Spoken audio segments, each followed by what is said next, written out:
Hi guys, this video is going to be a list of updates on 10 of the first videos that I've done so far. I went back, I can't edit, so I watched my videos and I hope that I can watch and learn and improve and get better. And I just wanted to say a couple of things about some of the videos I've already done. Now, if I had editing skills, this would be a great time to do one, and maybe I will later. Since I'm going to be reviewing, I think 10 different board games here very quickly, I would love to be able to have those little divider bookmark thingies down there that you guys can click on so you can go to the one you want. In lieu of that, I'm going to try to hold up the board game as much as I can so that you can see the cover and skip to the one that you want to hear about. So let's dive into this. We're going to start with Count Your Chickens. Count Your Chickens. I did a review on this, and for the full review, go ahead and check that video out. I did not get a chance in that video to show you the player pieces and the board, and I feel that that's an important part of these videos, is for you to see what the games look like, because what looks good to you might be different than what looks good to me. This is the board for Count Your Chickens. This is the little chicken coop where you need to get those 40 little chickies into that I showed you before, and this is what the mother hen looks like. In my other video, we talked a bit about the difference between a competitive and a cooperative game, and how much I really prefer the cooperative games, especially for younger children. And I want to read to you a quote from a book that I have about that. It says that competition is inappropriate during early stages of development. Children will never play in that fashion on their own. Competition is not play. Organized competition crops up around age 11 as a prepubescent form of activity. Before that age, children will participate in group activity, but it won't be competitive. The contest culture is designed to keep you on edge, always wondering whether you're in or out. The moment you're on edge, your whole physiological system and entire immune system are not working at their highest levels. And that was on pages 98 and 99 of the book I'm going to show you by O. Fred Donaldson, PhD. So just really quick on this book. It's called Magical Parent, Magical Child. It's actually a new age book, so I can't really recommend it for you. The reason I have it is because it was at a Christian relationship type seminar that I was at, and this was one of the recommended books, and I really respected the people who were teaching that, and this book looked interesting to me. If you're very discerning and you're able to pick out what's good, there have been some ideas and quotations from that book that I really appreciated, but as a whole, it's very new agey, and I really kind of was baffled as to why it was being recommended at a Christian seminar, but because of its good points, I guess I can see why. Okay, moving on. In a Flash, Firefighters. So what would I change about the video I did on this? Well, okay, here's the deal. When I was younger, I don't know, teenager, early 20s, whatever, I thought I could talk really fast. I had no problem communicating. I thought I had a pretty quick mouth, and my mom would say that I was quite disrespectful, so I probably used it in the wrong way. And especially though, like when I was talking with my sister, somebody I'm super comfortable with, oh, we could just blab on and on for 45 minutes, an hour, back and forth, and we could fit in a lot of words. Well, over the years, what's happened is my grandparents that I'm very dear to, their hearing began to fade. So I found myself speaking louder and more slowly in their presence and trying to enunciate better. When I talk fast, I don't pronounce all my words super clearly. I've noticed that just from watching my own videos here. Then now my dad too, my dad is starting to not be able to hear very well. And then combined with the fact that now for almost 10 years, I've been married to my husband who is from Mexico. So he didn't move to the United States until he was in his early 30s. So Spanish is truly his first language. And I've had to slow down, use fewer words, and enunciate clearly with him as well. And then I also have a son who is high-functioning autistic with a PDA profile. And as I've learned more things about how to communicate with him better, because I didn't know early on, that's also been a situation where I need to speak more slowly and clearly and use fewer words. And what's kind of happened is I've lost my zip, I've lost my speed, And now when I'm talking to like my girlfriends, sometimes I'm at a loss for words and I can't talk all fast like I used to. Why am I saying all of this? Because the only thing that I would probably want to correct about In a Flash Firefighters is that if you watch that video, you're going to want to go to the upper right corner of your YouTube screen and click on that little icon that is for settings that looks like a little cog. And then you're going to want to go on that menu and you're going to want to hit, what's it called? I took notes because these things are not in my mind, but I do use this. You want to select playback speed and then hit 1.25 because I'm speaking very slowly in this video and it was hard for me to watch. I thought it was a little boring. So I played it back at a faster speed and I was like, yeah, okay, that's all right. And hey, now you know, if you didn't know already, you can do playback speed up so that you can not waste so much time on YouTube. Whatever it was you wanted to watch, now you can listen to it and get it over with faster and get on with your day. Or if somebody speaks too quickly for you, you can also slow it down. Also, just want to mention, this is a great game for multi-ages. If you have siblings, children of different ages in the home, this is something where I feel like an older child would not be bored to death playing it with their younger sibling. So this is a good, I think, multi-age span. Still in the younger range, though. I mean, we're still talking like, this is age 5 to 99, it says on the box. I would say we're talking like age 9 through, 5 through 10 is probably the appropriate age. But I think like a 12 or a 14-year-old wouldn't be bored stiff getting into this and playing it with their younger ones. Next one that I did a review on was Little Bird, Big Hunger. And if you watch this video, be wary of the Instapot beeping. It's very overpowering and really realistic sounding.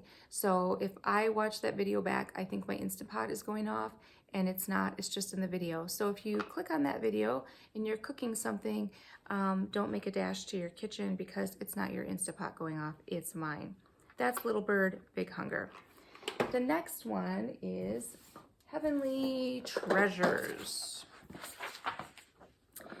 Heavenly Treasures. I mentioned in my video that this is a game that might be good for you if you are for a strict conservative Christian standards, or if you have, let me say that. If I mentioned it being good for people who may have strict conservative Christian standards.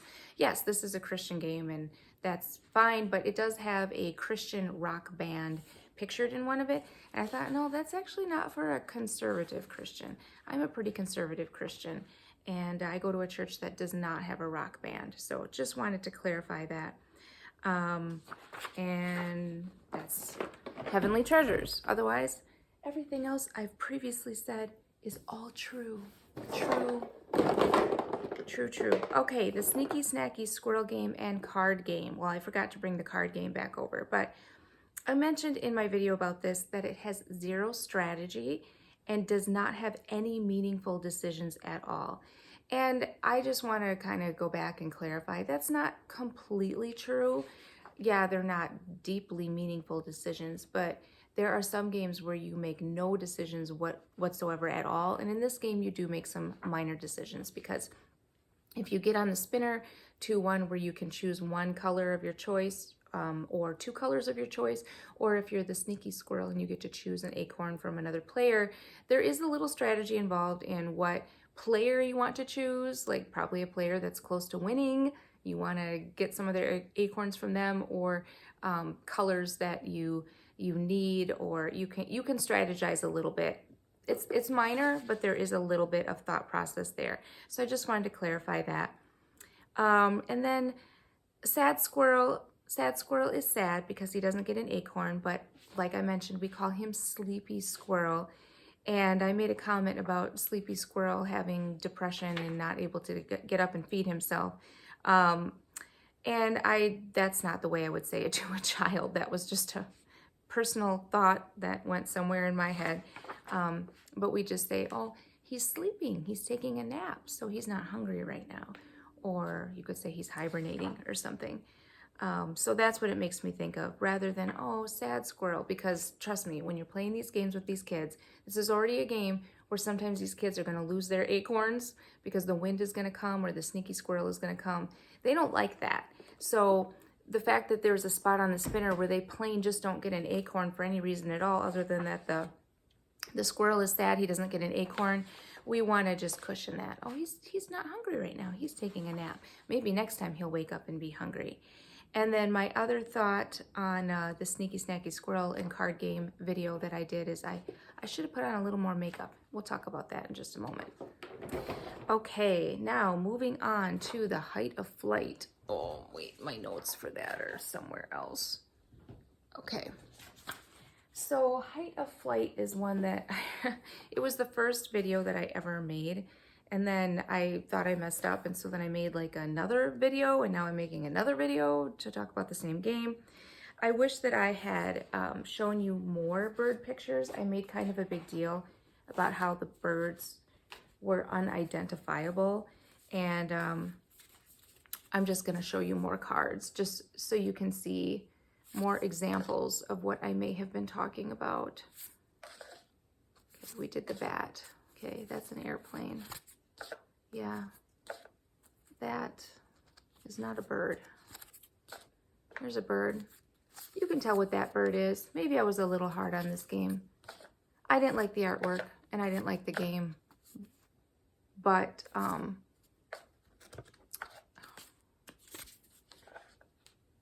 yeah, see, what is that? What is that? I think it might be a flying fish. I think we did that one before. So, yeah, I wish I had shown a few more pictures. Oh, it's a different bat. Is that a different bat? That could be confusing. A guy on a pogo stick. I mean, that's a little clever. Pretty easy to guess what's going to go higher, a guy on a pogo stick or a bird. See, what is that? I think it's a pigeon. Oh, it is.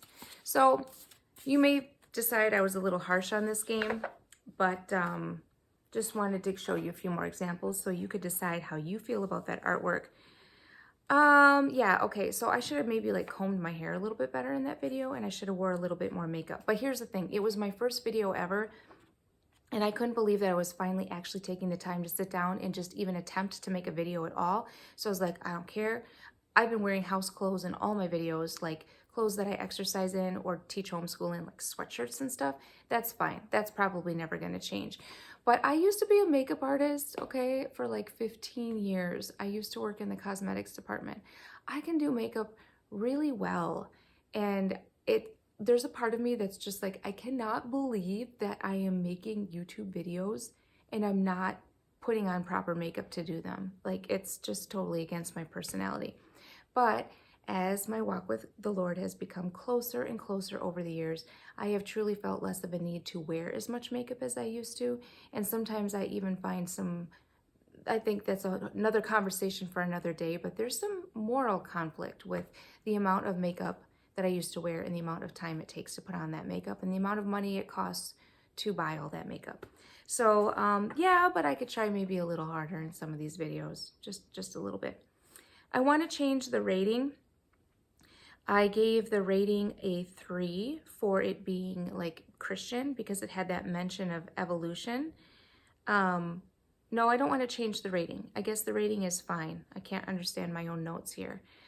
Yeah, no, whatever rating I gave it, I don't know, but I'm going to give it a rating of 3 right now. So I'm going to take off a point because of the mention of evolution, and then I'm going to take off another point because of the unrealistic artwork. So from a Christian standpoint, if you think this game would be fun,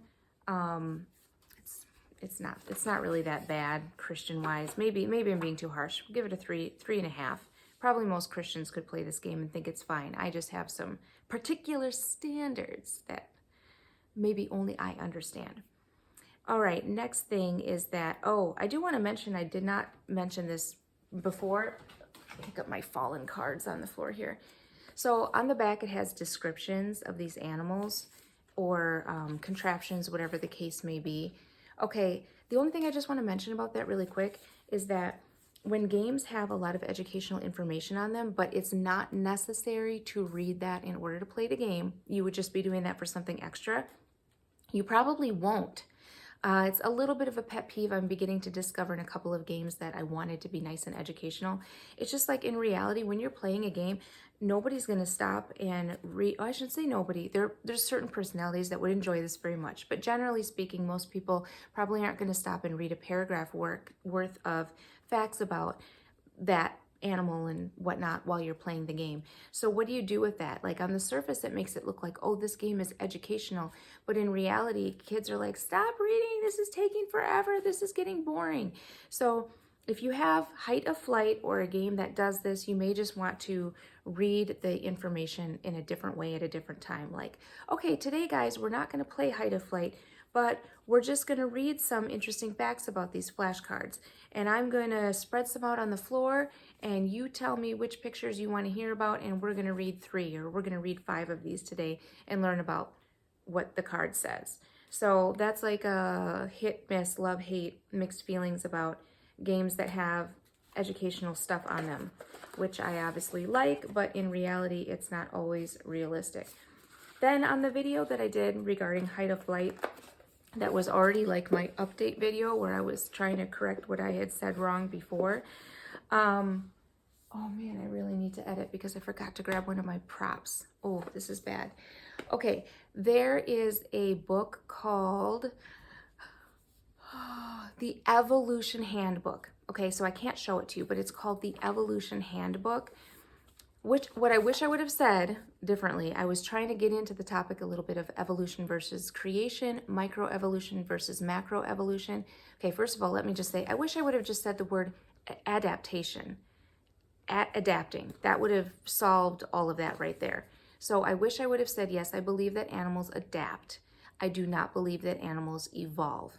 And if you would like some fantastic reading on that topic, fantastic reading, get the Evolution Handbook. I love that book.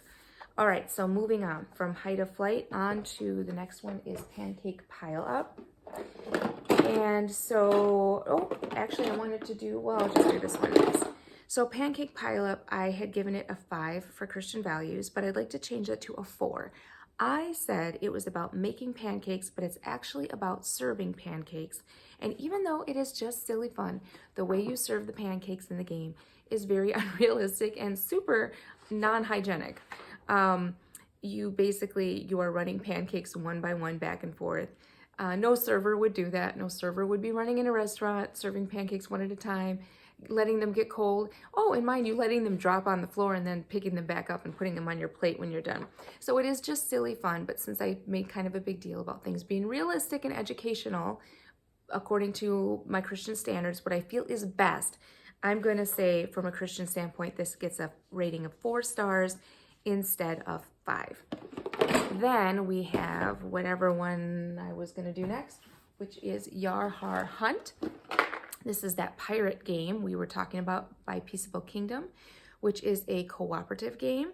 And I had mentioned that the girl in here is the captain. She's right there. And I was like, oh yeah, that's pretty cool. Yeah, the girl is the captain.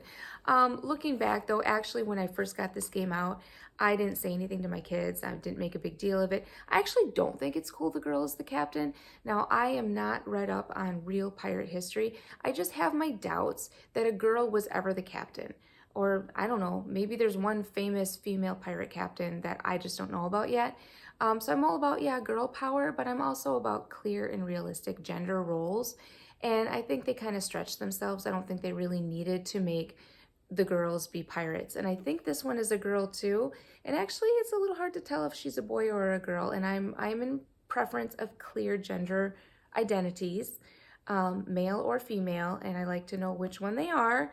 And this one is iffy, and you know, if they wanted to include a girl, I don't think they needed to make her the captain. And also just really make sure that you present this game to your child at age 4, because it's for ages 4 and up, and you're gonna waste your money, and you're gonna be disappointed if you wait too long to give your kids games, which I have learned the hard way sometimes. Give it to them when they are a couple of months away from turning 4 or on their 4th birthday, to get the most out of this game. And then I think we're going to wrap it up lastly No, we got 2 more. We've got Candyland. So, yep, I did a video on Candyland, and I just want to mention that the faces on those preschool prep books and DVDs are vacant. That's the word I wish I would have used. They had vacant faces, and that's, our kids just don't need to be looking at vacant faces. Also, I just kind of went a little long and whiny on a rant in Candyland, so kind of sorry about that one. And I was perhaps a little dramatic at the end when I was comparing a game about candy as not being as bad as a game about Satan. That's maybe a little large of a stretch of comparison there, and maybe just a hair more dramatic than I needed to be, trying to make the point I was trying to make about that. The Shepherd's Search. So I had given this one a Christian rating of 5, but I'm going to lower it down to a 4.5, just because thematically it doesn't totally make sense that you are going to Bethlehem, and at the end, if you win, which you will see the baby Jesus, but the shepherds, of course, were not being chased by a snake. So there's no real harm in it. It's just, it definitely doesn't tell a realistic Bible story. It's just, yeah.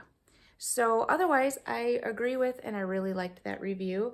So I have a couple props here I didn't use, so I was supposed to use them somewhere, I don't know where. But in one of my videos, I had mentioned Media on the Brain by Scott Ritzma, and this is the DVD series that I have, and I just want to really highly recommend this. Because I talked about this in the Goonies review, which I did not mention here today. That is Media on the Brain. Just look it up. It's good. And then I found this little book in my house, and this is called The Tiny Tots Library, although it has been reprinted with different titles, and it's been divided up into, like, I have another set of this that has 3 books instead of 1 solid book.